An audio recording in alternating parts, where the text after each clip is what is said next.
Praise lord, హల్లెలూయా. దేవుని నామానికి స్తోత్రాలు. మీ అందరికీ నా వందనాలు తెలియజేస్తున్నాను జ్యోతిర్మయ విత్ జీసస్ యూట్యూబ్ ఛానల్ ద్వారా. గత కొన్ని వారాల నుండి యేసుక్రీస్తు వారి శిష్యులని గురించి, వారి జీవిత విశేషాలను గురించి మనం తెలుసుకుంటూ వస్తున్నాము.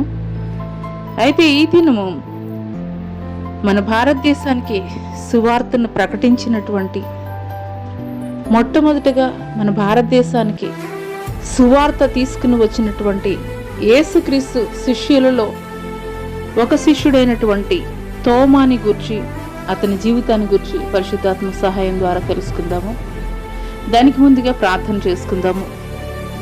స్తోత్రం స్తోత్రం స్తోత్రం నాయన, మహాపరిశుద్ధుడ, మహాగణుడ, గొప్ప దేవ, నీకే వేలాది కోట్ల వందనాలు, స్తుతులు, స్తోత్రాలు చెల్లిస్తున్నాం తండ్రి. గడిచిన కాలం అంతా నీ కృపలో భద్రపరిచి కాచి కాపాడని దేవా, ఇదిగో నాయన నా తండ్రి ప్రభా, గత కొన్ని వారాలుగా నాయన ప్రతి గురువారము తండ్రి ప్రభా, అయా ఆనాడు తండ్రి ప్రభా అపోస్తలులుగా పిలువబడినటువంటి మీ శిష్యుల యొక్క జీవిత విశేషాలను తండ్రి ప్రభా తెలుసుకోవడానికి తండ్రి ప్రభా, అయ్యా మీరు మాకు చూపిస్తున్నటువంటి కృపను బట్టి మీకు స్తుతులు, స్తోత్రాలు నాయన నా తండ్రి. అయ్యా తండ్రి ప్రభా, ఈ యొక్క అంత్యకాల దినములలో కూడా నాయన నా తండ్రి, అయ్యా నిజమైనటువంటి శిష్యులుగా తండ్రి ప్రభా మేము ఎటు రీతిగా ఉండాలో తండ్రి ప్రభా, ఏ రీతిగా మిమ్మల్ని వెంబడించాలో, ఏ రీతిగా విధేయత కలిగి ఉండాలో తండ్రి ప్రభా, ఈ యొక్క అంత్యకాల దినములలో తండ్రి ప్రభా, అయా మీ శిష్యులుగా తండ్రి ప్రభా, అయా తండ్రి ఉండాలని ఎవరైతే ఆశపడుతున్నారో తండ్రి ప్రభా, అయా వారందరితో కూడా తండ్రి ప్రభా మీ జీవము కలిగినటువంటి మాటలు తండ్రి ప్రభా మీరు మాట్లాడుతున్నందుకు మీకే వందనాలు తెలియజేస్తూ తండ్రి ప్రభా, అయ్యా ఈ యొక్క ఉదయకాల సమయంలో నాయన నా తండ్రి ప్రభా, ఇదిగో నాయన తోమా గూర్చి నాయన నా తండ్రి ప్రభా, అయా తండ్రి ప్రభా మీరు మాట్లాడుచుండగా నాయన నా తండ్రి వినగలిగినటువంటి చెవుల్ని, గ్రహించగలిగినటువంటి హృదయాల్ని తండ్రి ప్రభా, అయా తండ్రి ప్రభా ఈ యొక్క సామాజిక మాధ్యమం ద్వారా ఎంతమంది బిడ్డలైతే ఏకీభవిస్తున్నారు వారికి నాకు కూడా తండ్రి ప్రభా కృప చూపించమని నజరేయుడైన యేసు అతి పుణ్య పరిశుద్ధ నామములో అడిగి వేడుకొనుచున్నాం ప్రియ పరలోక తండ్రి, ఆమేన్. ప్రైజ్ లార్డ్ అండి. అందరికీ మరొకసారి జ్యోతిర్మయ విత్ జీసస్ యూట్యూబ్ ఛానల్ ద్వారా మీ అందరికీ కూడా ప్రేమపూర్వక వందనాలు తెలియజేస్తున్నాను. గత కొన్ని వారాల నుండి యేసుక్రీస్తు వారి యొక్క శిష్యుల్ని గురించి, వారి జీవిత విశేషాలను గురించి తెలుసుకుంటూ వస్తున్నాము. ఈరోజు మనం మరి ముఖ్యంగా తెలుసుకోవాల్సింది, మొట్టమొదటిగా ఈ యొక్క భారతదేశానికి సువార్త ఏ రీతిగా ప్రకటించబడింది, ఎవరి ద్వారా ప్రకటించబడింది అనే కొన్ని విషయాలు తోమా గారి యొక్క జీవితం ద్వారా తెలుసుకుందాము. హల్లెలూయా. తోమా యేసుక్రీస్తు వారి యొక్క 12 మంది శిష్యులలో ఒక శిష్యుడు ఈ యొక్క తోమా.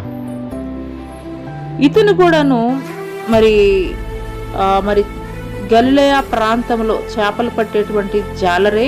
ఇతనికి కలిగినటువంటి మరొక పేరు ఏంటంటే దిదుమ అనే పేరు కూడాను ఈ యొక్క తోమాకి కలిగినటువంటి పేరు. అయితే మరి ఇతనికి సంబంధించినటువంటి, అంటే ఇతని సహోదరులకు సంబంధించినటువంటి మరి పేతురు, అంద్రేయ, యాకోబు, యోహాన్లు గురించి మనకైతే కనుక బైబిల్ గ్రంథంలో రాయబడింది. కానీ ఈ యొక్క తోమాకి సంబంధించినటువంటి మరి వారి యొక్క అన్నదమ్ముల గురించి ఏ రకమైనటువంటి సమాచారం అయితే కనుక మనకు లేదు. మరి ఈ యొక్క తోమాని మొట్టమొదటి నుండి కూడా ఏమంటారంటే అనుమానపు తోమా అనే పేరైతే గనక ఉన్నది. అనుమానపు తోమా, లేదంటే కనుక ప్రశ్నించేటువంటి తత్వం కలిగి ఉన్నటువంటి వాడు అనేది కనుక చెప్పవచ్చు. మరి అందుకోసమే ఇతన్ని ఏమంటారంటే అనుమానపు తోమా అని కూడా పిలుస్తుంటారు. ఈ యొక్క తోమాని గురించి ఎక్కువ భాగం ఏ సువార్తల్లో, 4 సువార్తల్లో ఏ సువార్తల్లో రాయబడి ఉన్నది అని అంటే కనుక యోహాను సువార్తలో యోహాను గారు రాశారు. యేసుక్రీస్తు వారి శిష్యుడు అయినటువంటి యోహాను రాసినటువంటి సువార్తలో తోమా గురించి అయితే గనక ఎక్కువగా రాయబడి ఉన్నది. ఇది తోమా యొక్క పరిచయం. యేసుక్రీస్తు వారి పరిచర్యలో తోమా యొక్క పాత్రని గురించి కొన్ని విశేషాలు అయితే గనక మనం తెలుసుకుందాం. హల్లెలూయా. యోహాను సువార్త 11వ అధ్యాయం 16వ వచనంలో గనక మనం చూసుకున్నట్లయితే, మరి లాజరు ఒక ప్రాంతమైనటువంటి బేతనియాకి వెళ్ళడానికి మరి మిగతా శిష్యులు వ్యతిరేకతను బట్టి మరి అనుమానించినప్పుడు కూడాను తోమా మరి మిగతా శిష్యులతో మరి మనం కూడా చనిపోవటకు వెళుదాం రండి అని వారికి ధైర్యం చెప్పి వెళ్ళాడు. ఇది తోమా తెగింపునకు ధైర్యానికి ఉదాహరణగా అయితే కనుక చెప్పవచ్చు. హల్లెలూయా.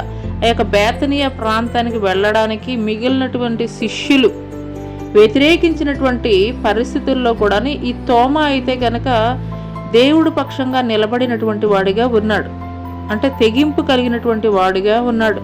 ప్రశ్నించే తత్వం మాత్రమే కాదు, దేవుని పక్షంగా నిలబడే తత్వం కూడా కలిగి ఉన్నటువంటి వ్యక్తిగా అయితే గనక ఈ సందర్భంలో అయితే గనక మనకి తెలియజేయబడుతుంది.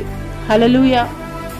మరి ఒక సందర్భం అదే యోహాను సువార్త 14వ అధ్యాయం 3 నుండి 5 వచనాలు కనుక మనం చూసుకున్నట్లయితే, మరి యేసుక్రీస్తు వారిని సిలువకి అప్పగించే ముందు మరి శిష్యులను కూర్చుని మాట్లాడినటువంటి మాటలు మరి యేసుక్రీస్తు వారు మాట్లాడుతున్నారు. నేను వెళ్ళి మీకు స్థలమును సిద్ధపరిచిన ఎడల నేను ఉండు స్థలంలో మీరును ఉండులాగున మరలా వచ్చి నా యొద్ద యుండుటకు మిమ్మల్ని తీసుకుని పోవుదును. నేను వెళ్ళుచున్న స్థలమునకు మార్గం మీకు తెలియనని చెప్పాను. అందుకు తోమా, ప్రభువా, ఎక్కడికి వెళ్ళుచున్నామో మాకు తెలియదే, ఆ మార్గం ఎలాగో తెలియనని అడగగా, యేసు, నేనే మార్గమును సత్యమును జీవమును, నా ద్వారానే తప్ప ఎవడును తండ్రి యొద్దకు రాడు అని చెప్పాను. హల్లెలూయా. ఈ మాటలు ఆనాడు ఒక తోమాతో మాత్రమే కాదండి, దేవాది దేవుడు తెలియజేసింది సర్వ మానవాళికి కూడాను. మరి ఈ మాటల ద్వారా నా ద్వారా తప్ప ఎవరును కూడా తండ్రి యొద్దకు చేరలేరు. నా ద్వారా తప్ప ఎవరును కూడా తండ్రి యొద్దకు చేరలేరు. ఎందుకనగా నేనే మార్గము సత్యము జీవము. హల్లెలూయా. ఆనాడు తోమా అడిగినటువంటి ప్రశ్న ప్రపంచంలో ఉన్నటువంటి క్రైస్తవులందరికీ కూడాను జవాబిచ్చినటువంటి ప్రశ్నగా అయితే గనక మనం చూడొచ్చండి. హల్లెలూయా. హల్లెలూయా. మరి యేసుక్రీస్తు వారు తెలియజేస్తున్నారు, మరలా నేను వచ్చి మిమ్మల్ని తీసుకుని వెళతాను, నేను వెళుతున్నటువంటి స్థలం నాకు మరి మీకైతే కనుక మార్గం మీకు తెలుసు అని చెప్పినప్పుడు తోమా అంటున్నాడు, అయ్యా ఎక్కడికి వెళుచున్నావో మాకు తెలియదు కదా, మార్గం ఎలాగో మాకు తెలుస్తుంది అని చెప్పేసి అన్నప్పుడు దేవుడు మాట్లాడుతున్నారు, నేనే మార్గమును సత్యమును జీవమును, నా ద్వారానే తప్ప ఎవడును తండ్రి వద్దకు రాడు అని చెప్పాను. హల్లెలూయా. ఎందుకు ఈ మాటలు దేవాది దేవుడు ఆనాడు తోమా అడిగినటువంటి ప్రశ్నకి చెప్పారంటే, అనేక మంది ఆయన యొక్క రాకడ సమయంలో అనేకమైనటువంటి అబద్ధ బోధకులు వస్తారు. నా నామం పేరిట వారు మీకు సువార్త ప్రకటిస్తారు అని దేవుడు తెలియజేసినటువంటి క్రమంలో యేసుక్రీస్తు వారి ద్వారా తప్ప ఎవరి ద్వారా కూడాను తండ్రి వద్దకైతే గనక చేరలేరు అనే సత్యాన్ని అయితే గనక ఇక్కడ బయలుపరచబడుతుంది. హల్లెలూయా. కాబట్టి మనం గ్రహించుకోవాల్సింది ఏమిటనంటే గనక, మరి ఒకానొక సందర్భంలో మరి గారడి అయినటువంటి సీమోను పేతురు యొద్ద కొంత ధనం ఉంచి, మరి మేము కూడా ఇలాంటి అద్భుతాలు ఆశ్చర్య కార్యాలు జరిగించాలనంటే మరి మాకు కూడా అటువంటి శక్తిని మాకు ఇవ్వమని చెప్పేసి పేతురుని అడిగినటువంటి వాడిగా ఉన్నాడు. హల్లెలూయా. అదే రీతిగా ఈనాడు కూడాను మరి అలాంటి అసత్య ప్రచారాలు ఏమైనా కానీ జరుగుచున్నట్లయితే కనుక మీరు నమ్మవలసినటువంటి అవసరము లేదు. ఎందుకొరకనంటే కనుక ఆనాడు తోమాతోటి దేవుడు బయలుపరిచాడు, నేనే సత్యము జీవము మార్గము, నా ద్వారా తప్ప ఎవరును కూడా తండ్రి వద్దకు చేరరు అని. హల్లెలూయా.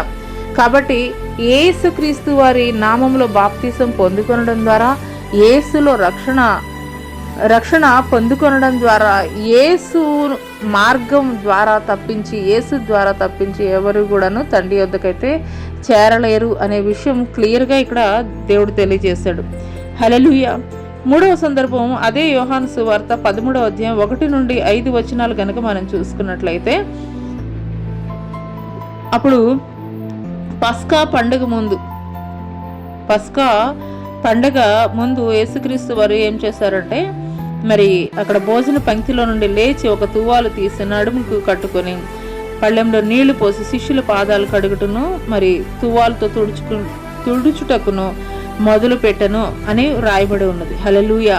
ఆ యొక్క శిష్యులలో ఈ యొక్క తోమా కూడా ఉన్నట్లుగా అయితే కనుక మనకి తెలియజేయబడుతుంది. హల్లెలూయా.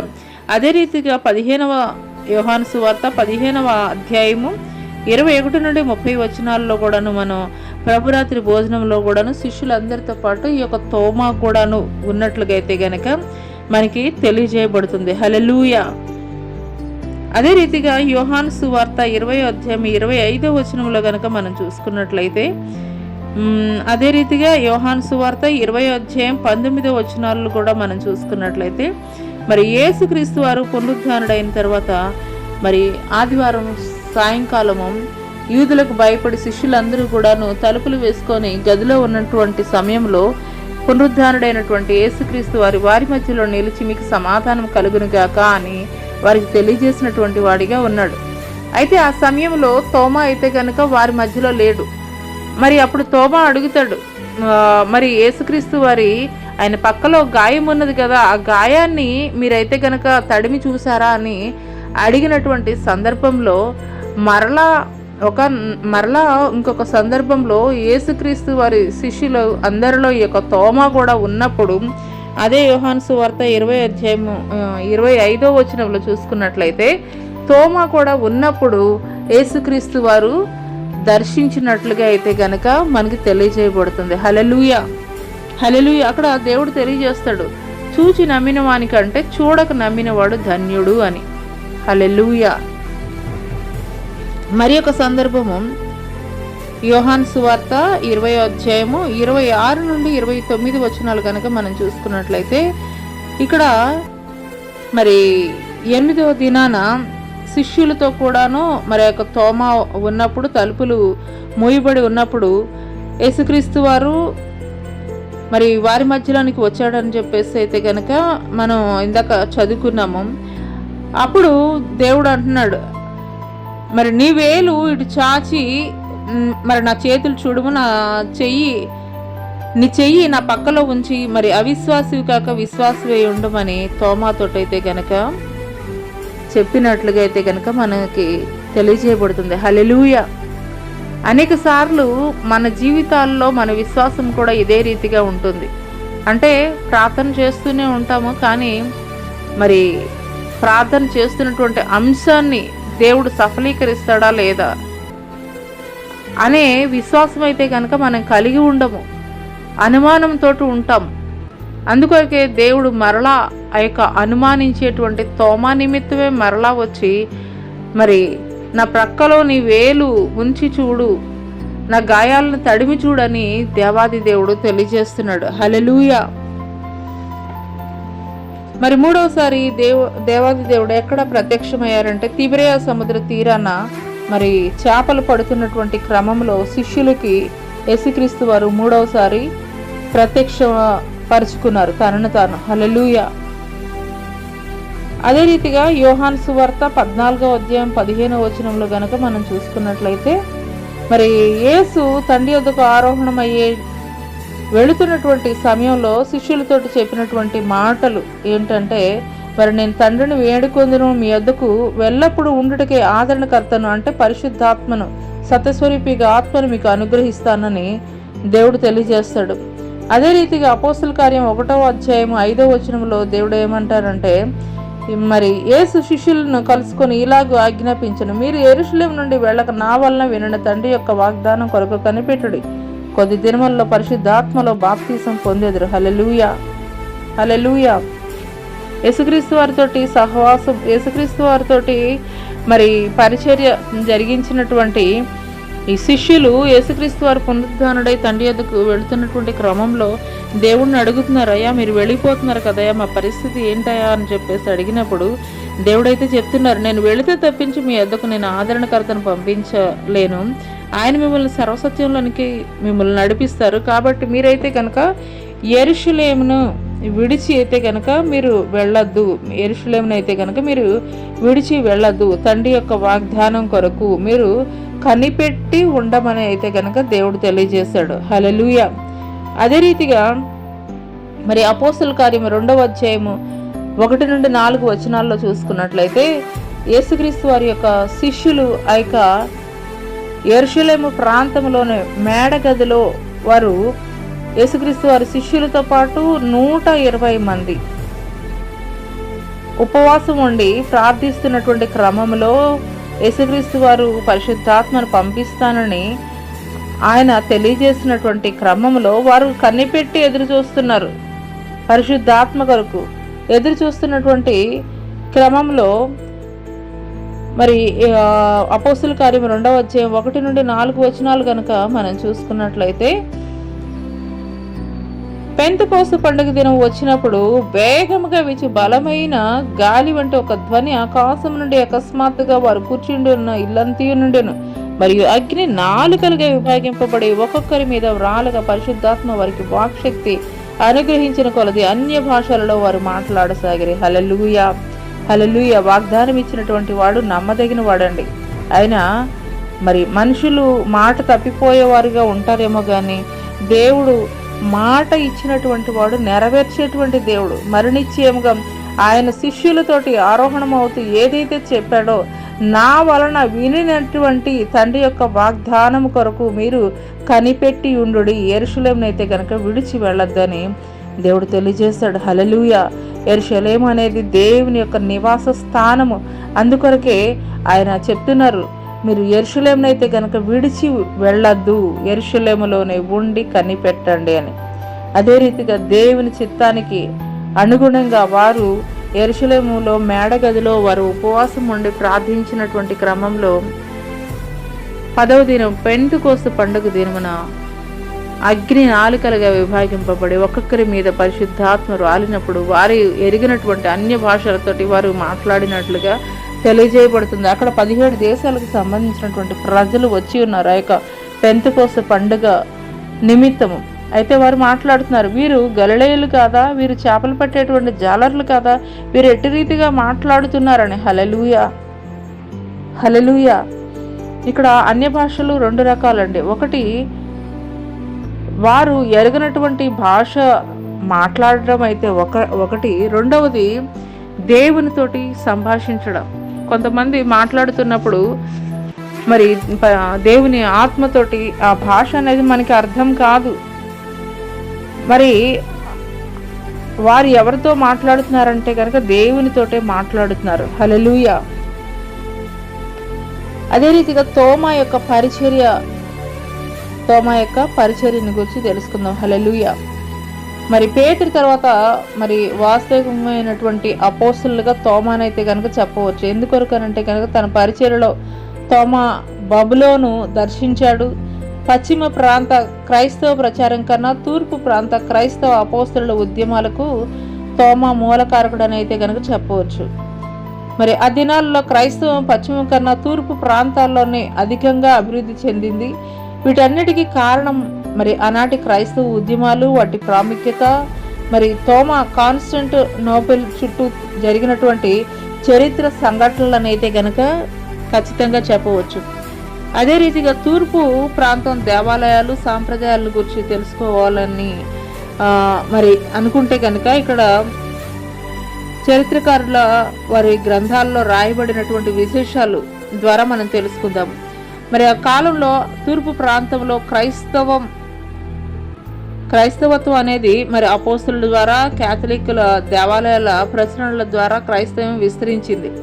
మరి ఈ ప్రమేయంలో క్రైస్తవత్వ పరిచర్య తొలి అధిపతులుగా పేతురు, తోమా, తద్దయి ఉన్నారు అనే విషయం అయితే కనుక చెప్పవచ్చు. క్రైస్తవ్యను స్థాపించిన అపోస్తలులు క్రైస్తవత్వ పురోభివృద్ధి మొదటి శతాబ్దంలో దేవాలయం వరకు పరిమితమై ఉండేది. ఆ దేవాలయంకు మొదటి బిషపు లేదా పెద్ద అనే వారితో నడిపింపబడేది. ఆ విధంగా ప్రతి ప్రాంతానికి ఒక బిషపు లేక పెద్ద నడిపించేవారు. తూర్పు ప్రాంతపు దేవాలయ సముదాయం అంతా ప్రభు శిష్యులకు మాత్రమే పరిమితం అని అయితే కనుక చెప్పవచ్చు.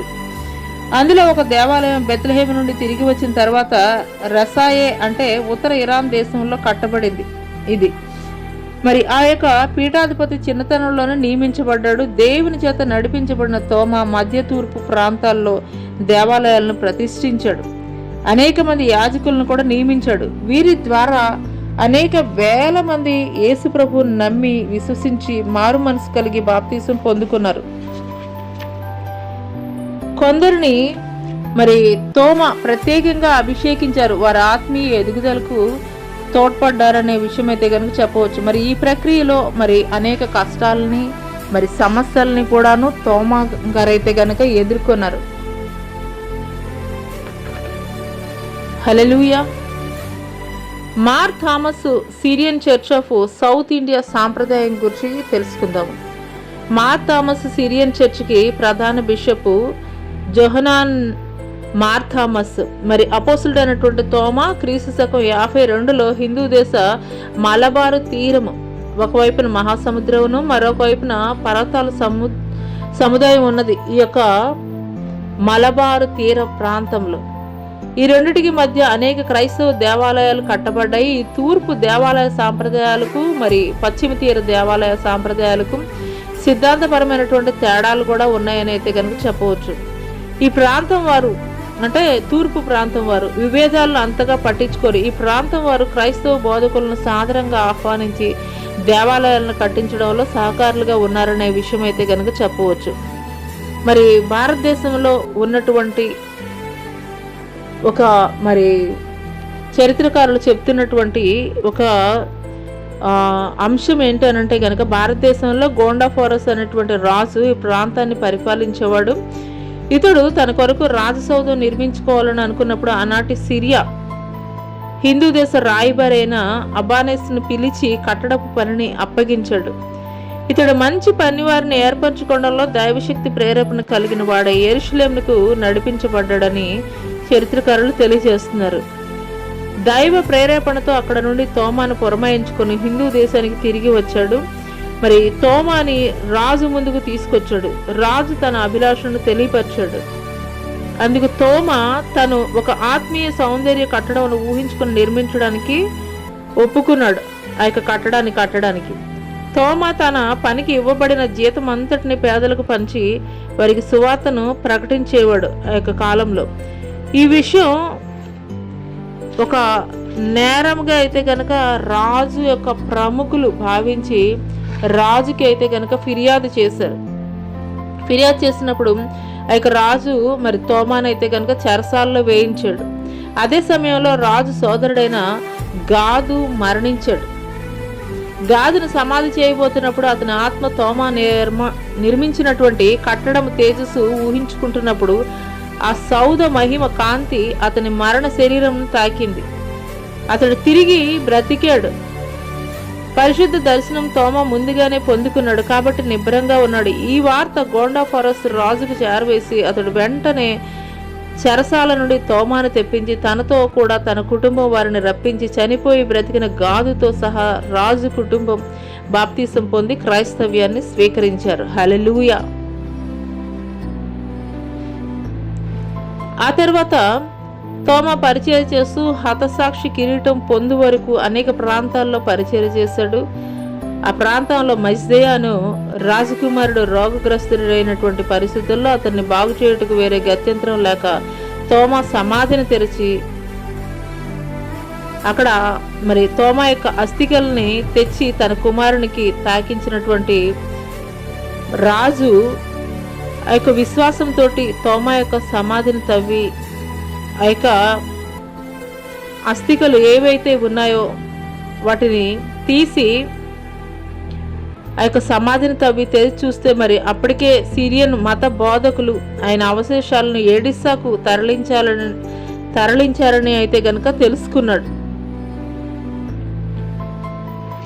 అయినా కానీ మరి ఆ రాజు విశ్వాసము తోమా సమాధిలో ఉన్న మట్టిని ధూళిని తెచ్చి తన కుమారునిపై చల్లగా అతని రోగం వదిలిపోయి ఆరోగ్యంతో తిరిగి లేచాడు. ఆ క్షణం రాజకుటుంబీకులందరూ క్రీస్తుని నమ్మి బాప్తీసం పొందుకున్నారు. హల్లెలూయా.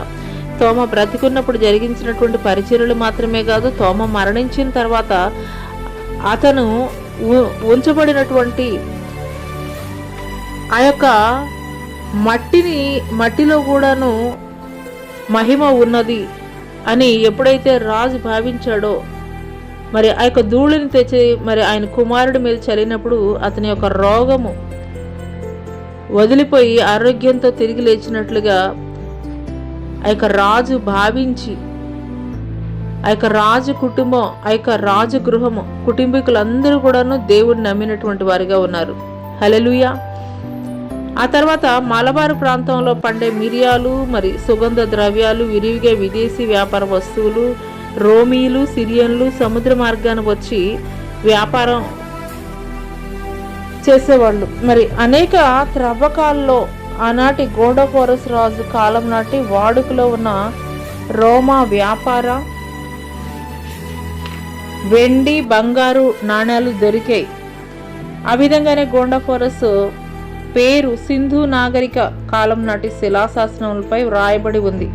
వాటిపై స్కిదో ఇండియన్ల పాలన అని చెక్కబడి ఉంది. తోమా ఈ మలబారు తీర ప్రాంతానికి వచ్చినప్పటికీ అక్కడ చెదరగొట్టబడిన యూదులు, సిరియన్లు ఒక ప్రాంతంలో స్థిర నివాసం చేసుకుని ఉన్నారు. ఇది ముజరీస్ కాంగ్రెగూన్, ప్రస్తుతం కొడగళ్ళూరు పేరుతో పిలువబడుతుంది. ఇది కేరళ ప్రాంతంలో అయితే కనుక ఉన్నట్లుగా తెలియజేయబడుతుంది. హల్లెలూయా. తోమా నార్త్ ఈస్ట్ నుండి బయలుదేరి నేరుగా క్రీస్తు శకం 52లో క్రాంగనూరు, వలియారు, క్వాబాను ప్రాంతాలను చేరుకున్నాడు. మరి ఈయన పరిచర్యలో సుమారు 7 దేవాలయాలను అయితే కనుక కట్టించాడు. అనేక శిలువ గుర్తులను కూడా నిలబెట్టాడని చరిత్రకారులు తెలియజేస్తున్నారు. చివరకు తూర్పు తీరం వెళ్ళి హతసాక్షిగా మరణం పొందుకున్నట్లుగా అయితే కనుక తెలియజేయబడుతుంది. తోమా యొక్క సమాధి స్థలం మైలాపూర్ అనే ఈ ప్రదేశం ఇండియాలో మద్రాస్ పట్టణంలో ఉంది. ఈ పట్టణాన్ని ప్రస్తుతం చెన్నై అని అయితే కనుక పిలుస్తారు. ఈ ప్రాంతం నుండి ఆయన అస్థికలు ఒడిశాకు రవాణా చేయబడ్డాయి. ప్రభు శిష్యుడైనటువంటి తోమా గొప్ప ఆశావాది, సాహసి. బబులోను, పర్షియా, ఇండియాలోని పరిచర్య చాలా గొప్పది. పశ్చిమమే కాదు, తూర్పు ప్రాంతంలో కూడా మంచి నాగరికత కలదని తోమా పరిచర్య ద్వారా నిరూపించాడు. గొప్ప దేవాలయాలు కట్టించాడు. అనేక మిలియన్ల ప్రజలు తోమా పరిచర్య ద్వారా క్రైస్తవులుగా మారు మనసు పొంది మరి నేటికి కూడా సాక్షులుగా నిలిచారని అయితే కనుక చెప్పవచ్చు. మరి దానికి నిదర్శనమే తోమా ఇండియాలో కట్టించినటువంటి మార్ తోమా చర్చ్ అని అయితే కనుక చెప్పవచ్చు. హల్లెలూయా. తోమా ఇండియాలోని మద్రాసులో జూలై 3వ తారీఖు క్రీస్తు శకం 72లో బల్లెపు పోటుతో హతసాక్షిగా మరణించినట్లుగా అయితే కనుక తెలియజేయబడుతుంది. హల్లెలూయా. హల్లెలూయా. యేసుక్రీస్తు వారి యొక్క శిష్యుడైనటువంటి తోమా యొక్క జీవిత చరిత్ర. తోమా మొదటిగా చూసుకున్నట్లయితే పిరికివాడు, అనుమానంతో ఉన్నటువంటి వాడు, ప్రశ్నించేటువంటి తత్వం కలిగినటువంటి వాడిగా ఉన్నాడు. కానీ అటువంటి తోమానే కొన్నిసార్లు ప్రతికూల పరిస్థితుల్లో కూడా ఎదిరించి నిలబడినటువంటి గొప్ప వ్యక్తిగా ఉన్నాడు. అంత మాత్రమే కాదు, మన భారతదేశానికి సువార్తని పరిచయం చేసింది ఈ యొక్క తోమానే. అంత మాత్రమే కాదు, ఈ యొక్క తోమా కేరళ, మన భారతదేశంలో కేరళ, తమిళనాడు ప్రాంతాల్లో సంచరించి అనేక మందిని దేవుని యొక్క ఆలోచనల వైపు తిప్పినటువంటి వ్యక్తిగా ఉన్నాడు. అంత మాత్రమే కాదు, ప్రతికూలమైనటువంటి పరిస్థితుల్లో కూడా దేవుని పక్షంగా నిలబడి దేవుని కొరకు హతసాక్షిగా మరణించడానికి కూడాను వెనుతిరిగినటువంటి గొప్ప వ్యక్తిగా ఉన్నాడనేది విషయం అయితే కనుక చెప్పవచ్చు. హల్లెలూయా. తోమా యొక్క జీవితం ద్వారా మనం నేర్చుకోవాల్సింది ఒకటి, అంటే ప్రశ్నించే తత్వము, అనుమానించే తత్వము ఉండవచ్చు. కానీ నీ మనసులో ఏదైతే ఆలోచన ఉందో, క్వశ్చన్లు ఉన్నాయో, ప్రతి ఒక్కదానికి కూడా దేవుడు ఆన్సర్ చేయగలడు. ఈ లోకంలో ఉన్నటువంటి మనుషులు కొన్నిటికి ఆన్సర్ చేయగలరు, కొన్నిటికి ఆన్సర్ చేయలేకపోవచ్చు. కానీ నీ హృదయంలో ఉన్న ప్రతి క్వశ్చన్కి కూడా దేవుడు ఆన్సర్ చేయగలడు అన్నాడు. అటువంటి అనుమానపు తోమానే, ప్రశ్నించే తత్వం కలిగినటువంటి తోమానే దేవుని కొరకు నిలబడ్డాడు, దేవుని కొరకు అనేక ఆలయాలు నిర్మించాడు, దేవుని కొరకు హతసాక్షిగా మారడానికి కూడా వెనుతిరిగినటువంటి వ్యక్తిగా ఉన్నాడు. తోమా లాంటి జీవితాన్ని మనం కూడా కలిగి ఉండాలని, తోమా ఏ రీతిగా దేవుని పక్షంగా నిలబడ్డాడో అదే రీతిగా మనం కూడా నిలబడాలని పరిశుద్ధాత్మ దేవుడు ఈ యొక్క ఉదయకాల సమయంలో మనల్ని బట్టి ఆయన ఆలోచన జరిగిస్తున్నాడు. ఆయన ఆలోచనలను నెరవేర్చేటువంటి వారముగా, ఆయన చిత్తాన్ని జరిగించేటువంటి వారముగా దేవుడు నీ పట్ల నా పట్ల కూడాను ఆయన కృపా కనికరములు మన పట్ల ఆయన సదాకాలము దయచేయనుగాక. ఆమేన్. ముగింపు ప్రార్థన చేసుకుందాం. స్తోత్రం స్తోత్రం స్తోత్రం నాయన మహాపరిశుద్ధుడా, మహాగణుడ, గొప్ప దేవ, నీకే వేలాది కోట్ల వందనాలు, స్తుతులు, స్తోత్రాలు చెల్లిస్తున్నాం తండ్రి. అవునయ్యా తండ్రి ప్రభా, ఈ యొక్క భారతదేశానికి తండ్రి ప్రభా, మీ యొక్క శిష్యుడైనటువంటి తోమానే రాకపోయి ఉంటుంటే తండ్రి ప్రభా, అయ్యా సజీవుడైనటువంటి దేవుడు తండ్రి మిమ్మల్ని ఎరగకపోయి ఉండేవారమేమో తండ్రి ప్రభా. అయ్యా తండ్రి ప్రభా, అయ్యా తండ్రి ప్రభా, మిమ్మల్ని ఎరిగి ఉండు నిమిత్తమే తండ్రి ప్రభా మా యొక్క భారతదేశానికి తండ్రి ప్రభా తోమాని మీరు పంపించారయ్యా. మీకు స్తోత్రాలయ్యా, మీకు వందనాలు చెల్లిస్తున్నాం తండ్రి. ఆనాటి శిష్యులు 12 మందే తండ్రి ప్రభా, కానీ అయ్యా భూదిగంతాలని తలక్రిందలు చేయగలిగినటువంటి శక్తిమంతులుగా తండ్రి ప్రభా, అయ్యా తండ్రి ప్రభా మీ కృప ద్వారా వారిని మార్చారు నాయన నా తండ్రి. అదే రీతిగా తండ్రి మేము బలహీనలమే, అయోగ్యులమే అయినప్పటికీ కూడా తండ్రి ప్రభా, అయ్యా మీ యొక్క తండ్రి ప్రభా శక్తితోటి, బలముతోటి తండ్రి ప్రభా మీరు నింపి తండ్రి ప్రభా మీ పని కొరకు, మీ పరిచర్య కొరకు తండ్రి ఎంతమంది అయితే తండ్రి ప్రభా ఎదురు చూస్తున్నారు తండ్రి ప్రభా, ఎంతమంది అయితే తండ్రి ప్రభా అయ్యా తండ్రి ఆనాటి అపోస్తలులుగా పిలువబడేటువంటి వారు ఏ రీతిగా ఘనమైనటువంటి పరిచర్య జరిగించారో అదే రీతిగా ఈ యొక్క అంత్యకాల దినములలో కూడా తండ్రి ప్రభా అయ్యా తండ్రి ఆశ కలిగినటువంటి ప్రాణాన్ని తృప్తిపరుస్తానంటున్నావు కదా తండ్రి. ఎంతమంది అయితే అటువంటి ఆశ కలిగి ఉన్నారో తండ్రి ప్రభా అయ్యా వారిని తృప్తిపరచమని నజరుడైన యేసు అతిమన్య పరిశుద్ధ నామములో అడిగి వేడుకొనుచున్నాం పరలోక తండ్రి. ఆమేన్. ప్రైజ్ లార్డ్ అండి, అందరికీ ప్రైజ్ లార్డ్, ప్రైజ్ లార్డ్.